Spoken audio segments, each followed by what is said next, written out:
Hi, I'm Nick Petrarca, and I'm with the EWG Mercury. I'll have my panelists introduce themselves. I'm Mr. Rounds, the teacher here in the EWG TV studio.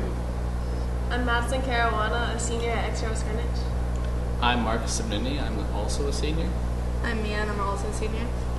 Now, as you know, Seaworld, a multi-million-dollar company that entertains families for years. But there's been a lot of controversial based on how they treat or not treat their animals. There's been a lot of rumors that they abuse the whales and all that. Matt, do you have anything to add to this? Or? Yeah, well, I'd like to start off by saying they definitely do not abuse their animals, because I've been to SeaWorld, I've seen firsthand. Like, I've went behind the scenes. Like, if there's a door that's closed and you want to open it, they'll open it for you. They do regular checks. They do their teeth on the whales. They love their animals and they care deeply for them. So I think it's really false when people say that they just abuse their animals, because they care a lot. Especially because these are their money makers, so they're not gonna put harm on these animals. Exactly, their whole company lives and dies on these. I would agree with you to an extent, because I think that the trainers definitely love their whales, because obviously that's their whole career. That's why they came to SeaWorld, and that's what they do all the time. So obviously they love their animals. I think that the issue is more with like the higher up, like the people who are actually running, the business aspect of SeaWorld, because I think they're the ones who are, buying these small tanks, buying something that's just not good for the whales in general. I think that, like you said, like the trainers are probably polite and like the whales, but I don't know. Yeah, I feel that corporate, a lot of times, depending on, it doesn't just have to be SeaWorld, all companies, the higher up you go, the more or less you actually care about the cause you're promoting. But I don't know, I've been to SeaWorld, they do have, they look content. Yeah, definitely. They don't look unhappy or exactly. They are very happy, I think, and a lot of people think that they might look like depressed or sad, but they keep their minds going by keeping them like learning new tricks, and honestly, from what I've seen, they do seem like they enjoy it. Like, they're not in any, like, there's no negative reinforcement whatsoever, and I don't know, I don't think that they just abuse their animals at all. Mr. Johns, what do you have to contribute to the... Well, one of the arguments that SeaWorld used for years is something you can talk about, is the fact that by studying the animals, they're better able to take care of the animals out in the wild. I hate to say it, it's almost like experimentation. Yeah. Not in a way, but by having them there, studying their behavior, being able to, obviously do medical, taking care of them. They don't do experimentation on them, dissecting them. I don't know that. That would be a scam. Yeah. Beyond the scenes. Blackfish too. Blackfish too. But the argument is better able to take care of the animals that are out in the wild, So that's one of their arguments. I respect that. It's hard to argue with that. I do agree. Yeah. But experiment's kind of like, that word's been sullied when it comes to the course of, animal history, I'd say. But, well, we can get into that argument. Yeah.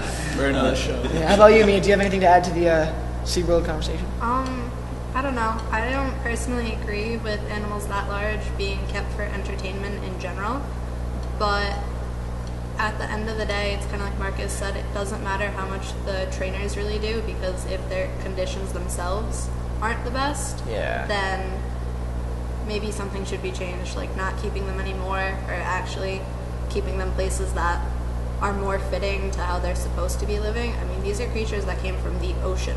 They could go anywhere. These tanks are kind of tiny, especially compared to how big they are and how naturally they're supposed to just be everywhere. And I think that, like, with the decision that SeaWorld made recently to, like, actually stop breeding the animals, it's kind of a tough predicament, because there's a lot of people who are like, oh, free the whales, but you can't just send animals that have been in captivity into the wild. They'll die. Yeah. They literally don't know that kind of lifestyle. So there's kind of this push to have them have a big open side pool kind of near the ocean, so that they can roam around more than they can now, but they can't, they're not enclosed.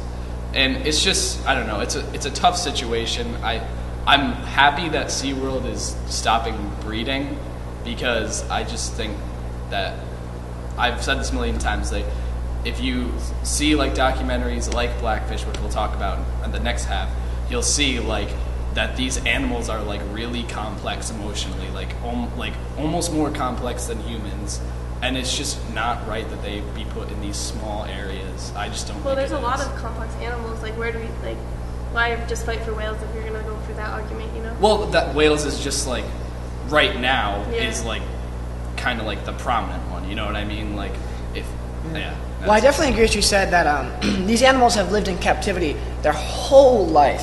They've never seen the ocean. They've never had to hunt for their food. Exactly. So if you were to throw them into the ocean, where they have to survive, not just they have to literally, it's live or die there, I'd feel like a lot of them would just not make it. And I think they should. I think they should personally keep breeding the whales, keep them there. I can understand both sides of the spectrum. There's no right or wrong answer. There's no way to find out exactly how the whale is feeling or how they are treating the whales. But I'm going to go back to what we were talking about a moment ago. I make sure we have time to do that. But it's one of the things, is it only higher order animals that we're most concerned about? What about, I go to the Mystic Aquarium, there are fish contained in a bowl, and people have fish in their homes. Is that fair to the fish? I actually think about that a that's lot. a good point, actually. Both my parents got fish for Christmas, and I'm just they only got one single fish. I'm wow, this is just lonely fish in a bowl. I don't understand having the fish as just pets. has to stare at you as you do your daily activities. And it makes me think of the orcas. I'm just All right. Thank you for watching, and we'll be right back after this break.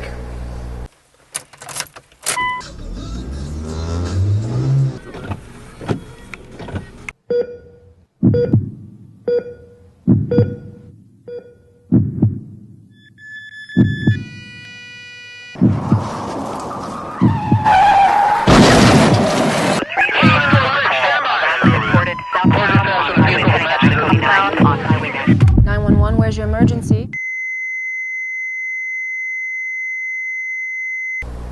And welcome back with EWG Mercury.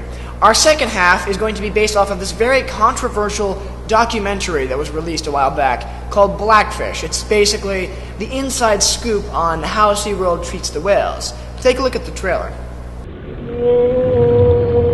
When you look into their eyes, you know somebody is home. They're an animal that possesses great spiritual power, not to be meddled with.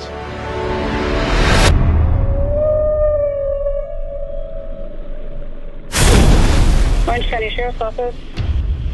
We need SO to respond for a dead person at SeaWorld. A whale has eaten one of the trainers.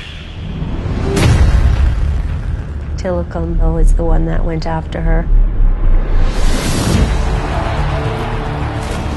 Dawn is the senior trainer here at Shamu Stadium. She captured what it means to be a SeaWorld trainer, that it made me realize what happened to her really could have happened to anyone. I've been expecting somebody to be killed by Tillicum. We weren't told much about it, other than it was trainer error. It didn't just happen. It's not a singular event. You have to go back to understand this. The speedboat herded them in, and they could just pick out the young ones. This is the worst thing that I've ever done. When Tillicum arrived at SeaWorld, he was twice as large as the next animal. We stored these whales in what we call a module, which was 20 feet across and 30 feet deep, and the lights were all turned out. Probably led to what I think is a psychosis. Whales in captivity are all psychologically traumatized. It's not just Tillicum. If you were in a bathtub for 25 years, don't you think you'd get a little psychotic? Dawn would tell you that it was her mistake. They blamed her. It's just a bold-faced lie. I was just instructed to get rid of the tape. The industry has a vested interest in spinning these. That sells a lot of Shamu dolls. It sells a lot of tickets at the gate. There's no record of an orca doing any harm in the wild.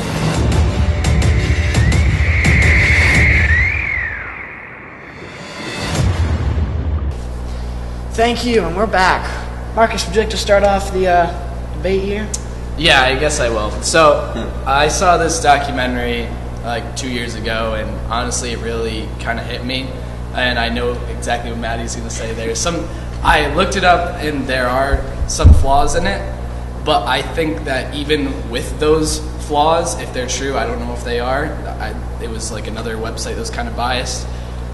That it's a fact that the whale, Tilikum, has killed people. And for almost no reason, it seems like, besides that he was under a lot of stress. And the situation that the whale was put in is pretty bad. He was taken away from his mother by Seaworld out of the ocean as a child. He was brought up in captivity to do all these tricks, and then he was like raked by, which is like when like the female whales like pretty much like scratch the male whale like to show dominance. Like all this stuff, like he was done all this stuff to him, and he still breeded throughout all this, like the different like SeaWorld, and in captivity when they breed whales they usually use Tilikum, and we have all these whales with all these emotional problems now because this whale was emotionally abused, and I think that's the main purpose of the documentary. Well, you can't forget that these are wild animals. As you said, he has his emotions. I'm not sure how much I would contribute that to SeaWorld. I feel like just as humans have bad days, whales have bad days, you know? Tilikum was also had a really rough past. He was in another aquarium before that, and they did not treat him properly. Exactly. So it's not 100% SeaWorld's fault. Exactly. That they took him and they tried to rehabilitate him, but he didn't have good past, so that's kind of what led to him. And I also think that Blackfish is extremely biased, and so obviously someone who has no prior knowledge to SeaWorld is going to watch this and think that SeaWorld's really bad. But if you do some of the research, a lot of what they say is inaccurate, and the videos that they use are the video that they use of Dawn is not the actual footage. Really? Yes, and a lot of the trainers that are used in Blackfish have really bad history with SeaWorld. One got fired because he kicked a sea lion. So they have really bad pasts, and they obviously have something against SeaWorld, so that's their way of getting of course they're not going to use the really, good trainers who really love the animals. I can understand that. I would argue against that because in the documentary itself, they talk about how much they care about the animals, and that they're pretty much their only motive is to kind of save Tilikum from corrupting all these other animals with his sperm, basically. Yeah, I definitely disagree with the idea to breed Tilikum. It just feels if he's unstable, why would you want to? Yeah. The reason why they use him is because he's one of the only males in captivity. So they kind of have to use him if they keep breeding. But why would you want to breed a whale that has that many emotional issues, pretty much in its genes? That just seems wrong to me. Because they have him and they can. Exactly. Yeah. I'm going to go back to it's connected to what I said before the break.